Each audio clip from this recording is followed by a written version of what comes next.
Back to an episode of Beer, Bacon, and Bros. This week, South Carolina, the Gamecocks, we fired our second longest tenured coach. Yeah, second longest tenured coach. Yeah, men's basketball. Yeah, Frank Martin was here for 10 solid years. Took us to the NIT one time, got us to the Final Four the next year, and they finally said it's time to move on, get some new life in here, and we're just kind of see how you guys feel. What do you guys think about the situation? Do you think it was the right move to make? Do you think they should have given him another year, just based on the talent that's projected to potentially come in, or do you think it was time for him to move on? I think we could have gotten away with one more season potentially. Let's say Gigi did fully commit and come to Columbia and play for a year or two. The other talent that we've got, he's going to go down as one of the most successful coaches in South Carolina history so far. I think we could have given him one more year, but it's also not a bad time to let him go. It's just I do think it kind of hurt us in the recruiting in that aspect and the potential talent that we had. Yeah, I think it definitely does hit us hard, especially for Gigi Jackson, because I think Martin was the only reason that he was even considering. Yeah, the moment they announced Frank Martin was getting fired, he tweeted out the broken heart emoji and stuff like that. So Frank Martin was pretty much the only reason we were in the running for Gigi Jackson. But I can see it both ways. I think it's a good move because I know you and I have talked about it. I think Frank is just mentally over. I think he's mentally done. He's been coaching. He's pushing 70, isn't he? Yeah. So he's been coaching for 20, 30 years. And most of it's been at a high level. He was at Kansas State for how long? Like 8 years at Kansas State, and then 10 years here. So that's over half his 10 years as a coach. At a very high level. So I think part of the issue is the toxicity in the fan group. I would agree. Carolina fans were completely spoiled by the one Final Four run that was honestly really a fluke. Just the stars aligned and everything came together. Yeah. We played South Carolina has never been a basketball school. You can reference the couple years in the 90s with Fogler. When we did him and McGuire too. But Fogler, we had the number 2 seed and number 3 seed back to back years in the tournament. That's right. But talking about that as losing. But I think the fans just expected so much more than what you can honestly get out of the South Carolina program at its current state. Well, I think a lot of that also, too, comes from the success that he had at Kansas State didn't really correlate to South Carolina. I'm with Alex. I think I could have, if they'd have brought him back for another year, I don't think I'd have thrown a fit about it. He had one more year left. He had one more year left on his contract. The problem started to become the 2 years before we went to the Final Four, and then since the Final Four, it's just consistently we play a week out of conference schedule early in the season. We lose 2 games that we shouldn't lose. We play 500 ball at SEC play, and we miss the tournament by 2 or 3 games. And just how many seasons of that can you take? Right. When you're leading up to that Final Four run, we're cool with that, right? If you break Frank Martin's tenure into 2 sets of 5, the 5 years of building where he got Sindarius Thornwell, he got PJ Dozier, he was winning the best player in the state of South Carolina. We go on the Final Four run. He should have, at that point, that should have been the peak. He should have gotten us, farther and farther beyond that. Just making the tournament every 2 years or every other year, whatever you want to say. Right, being there on a consistent basis. And the problem is it actually went downhill from there. Yeah. We recruited less people. We got less talent.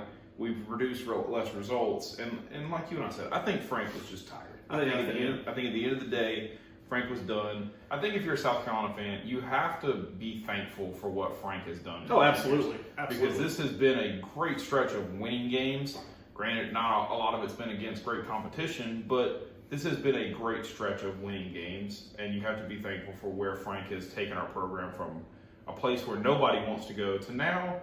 Maybe some people might want to go to. You're probably going to have to get a young coach that needs, that can come in and prove himself, recruit, and win some games.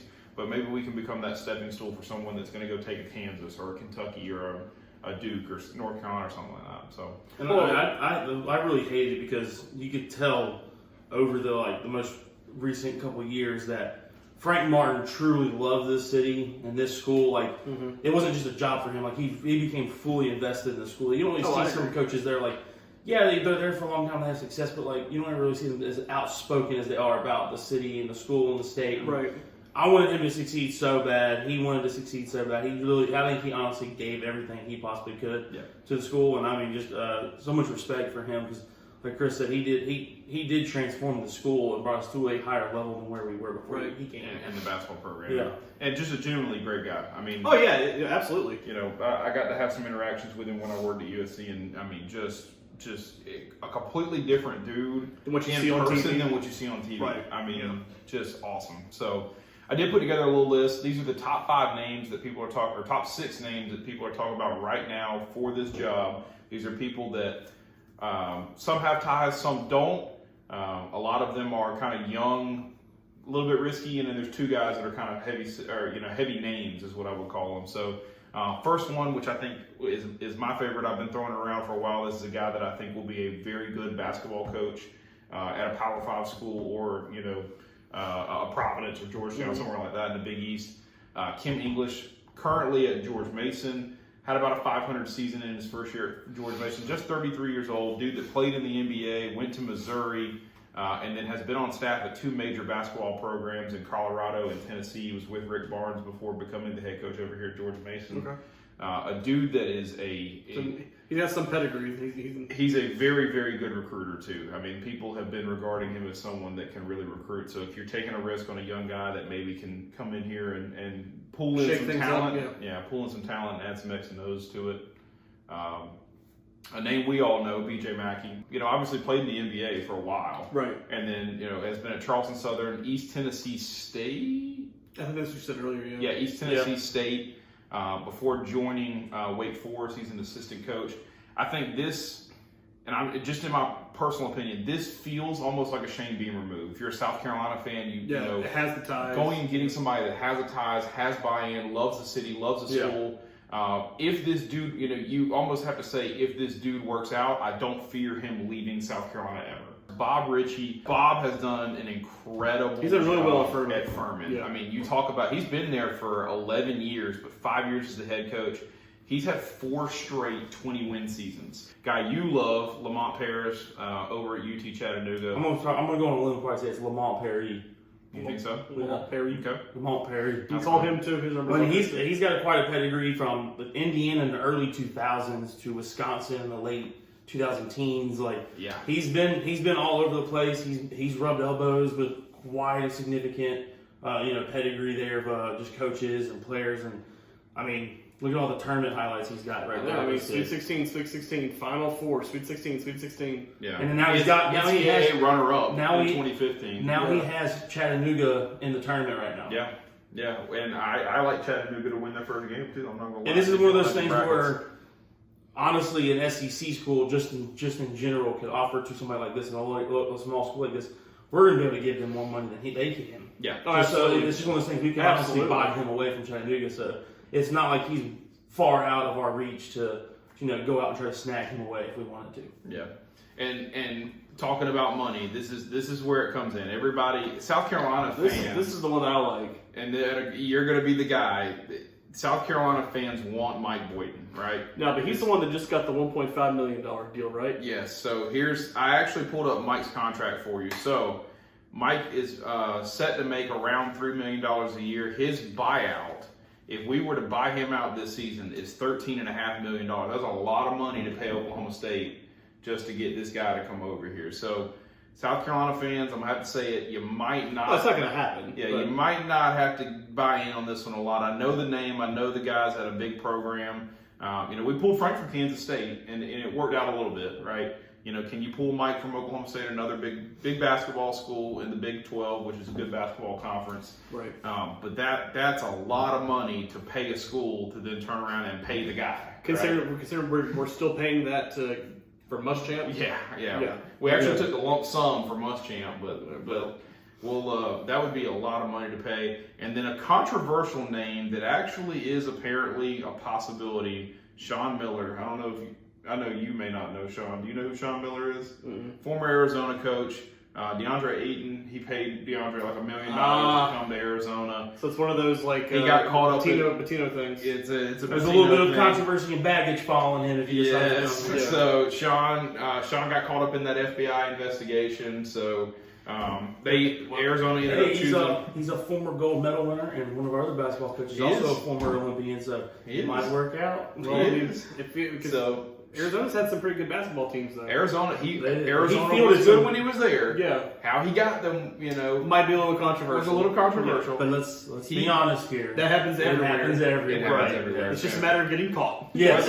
Whether we like to admit it or not, Frank also, got He had caught that up in with- that. yeah. There was a And huge it was- controversy. I don't know how we The escaped it from assistant coach. because there's the assistant coach. Yeah. But the assistant coach is going there. Frank knows about Frank it. knows about But it. the Well, whole that's the paying funny thing. for these massive chartered boats that have high school kids on and stuff like that former recruits are talking about in ESPN interviews. Right. Like, we somehow dodged a massive bullet. Don't know how Yeah. we got out of that. Yeah, Well, and then- it and then- ended up being our assistant coach that was the one that got in trouble for it, and Frank seemed to be cleared of all things, which also happened to be the strategy that Sean Miller used apparently at Arizona. Is Sean Miller got cleared of all things because it was his assistant coaches that were paying the players. Yeah. So Well, and then and They then- were the ones actually making handing over the McDonald's bags. Well, and then the player that got Rick Pitino fired came to South Carolina. yeah, And so, he didn't play, but yeah, he ended up going straight to the NBA. He was part of that whole. And I don't think he's played. So is he still at Arizona as of right now? No, Arizona let him go. Actually, last year they paid $2 million with calls. So he is to currently fire him. So unemployed. he's currently unemployed. So that's why I do think there's that's probably more of a possibility than Mike Boyd Because would he's be. just free. Because he's free. literally free. So, but And he's a younger guy too. I mean, he's not that old. no. So I mean, He's 53. Well, yeah, but I mean, as far as coaching goes, I mean, he's not that Honestly, old. I think the best thing South Carolina can do right now is we have to take a risk. What are we going to lose? Nothing at this point. We're not a basketball program. It's not like what did Kentucky and North Carolina recently had to replace some all-time great head coaches, and Kentucky's got that coming up. And Duke's got Duke's got Coach Coach K. Roy Williams North got Carolina with replaced Roy this year. Williams had to get replaced. Yeah. It's not like those programs to where they have been at the mountaintop for a while, and Right. they have a lot to lose. Like They have the prestige. we haven't even Yeah. we're still at the very first rock on that mountain. We can't get much. We haven't lower. got up on the first step Yeah, yet. we lost out the SEC tournament, so technically we can say we're one of the worst teams in the SEC. But I mean, we've got to take a risk. I would rather see BJ Mackey or Bob Rich. Like, I love Kim English, but I hate to say it, with Missouri open, it's more likely Kim He's gonna English go to is going to Missouri. go to Missouri. He played there. you Yeah. know? So for me, I think BJ Mackey getting that tie back, getting that that Shane Beamer situation where somebody The loyalty. that just loves the program and wants to come in here, make it exciting, take the challenge, recruit the state, or Bob Ritchie, who has been doing so much with so little, right? I mean, It's such a small school. At Furman, Right. And I It's not like don't he's know what pulling- our like basketball operations facilities looks like, but maybe we need to throw some more money Real into life. that too. Yeah, I mean, there's some need some for that. renovate all that. 'Cause, I mean, hell, the women's basketball team would benefit from that as well. Yeah, well, they have actually. So when I was at USC, we redid new practice floors and facilities within. It's actually at the Coliseum. It's not in Columbia. The old like where they Coliseum? practice. Yeah. So locker room renovations and a little bit more of the fine tuning of the offices and stuff. So they're newer than what they used to be, but certainly It's not a football program. No, it's definitely not a football program. Yeah. But we don't put the same money into the facilities as a Duke, Kansas, North Carolina. Well, that's Kentucky. because that's because their schools are Basketball primarily schools. Yeah. basketball schools. Yeah. I mean, the only thing we got going for us now is football and baseball if they can turn it around. But Yeah. Are you sticking with Lamont? You think that's your favorite guy? I'm gonna go Lamont. I'll say Paris. Lamont Paris. BJ's not bad either. I mean, just take some risk, Carolina. Just do something. Yeah, let's go younger. Let's get a Sean Miller. So I'm with that. that's what I think they're going to end up going younger. I think it's going to be either Richie out of Furman or potentially like a Sean Miller. I mean, I love BJ Mackey. I think he might just be a little. I understand wanting to get that like what we have with Shane, where he came back and he brought back some of the nostalgia from the good old days, and and maybe Mackey could do that. But I think they're going to want somebody young who can come in there and rejuvenate the program and get that young talent to come in and want to play at least 3 years. I mean, can we hire Dawn Staley? That was actually That's been thrown around. actually thrown around too, but I don't think she wants to leave the women's program. Yeah. No, like hire us both. Just She is the basketball. She is the She's the basketball basketball head coach. Yeah, she's the head coach of basketball at University of South Carolina. Be cool. I'm sure she'd love the payday. The head She coach would. of I'm basketball. sure she'd love the payday. We're getting both salaries. Yeah, so all of a sudden she's making $6 million over here. So She ain't never going nowhere. yep. No. Yeah. So She'd All right. sponsor the stadium. She'd buy the naming rights from Colonial Line. She'd be the Don Staley Arena. Yep. Yeah. It ought to be named that after her anyway. Yeah, with the Asia Wilson Court. Yeah, Asia Wilson Court. Don Staley Well, Arena. no, the Asia Wilson statue's outside. We'll get a Leah Boston Court. There you go. The Boston Court. Yeah. So, all right. Well, Gamecock fans, let us know in the comments what you think, who you'd like to see the Gamecocks hire, and just your final thoughts on the Frank Martin tenure and the 10 years that we've had him here. As always, make sure you like, comment, subscribe.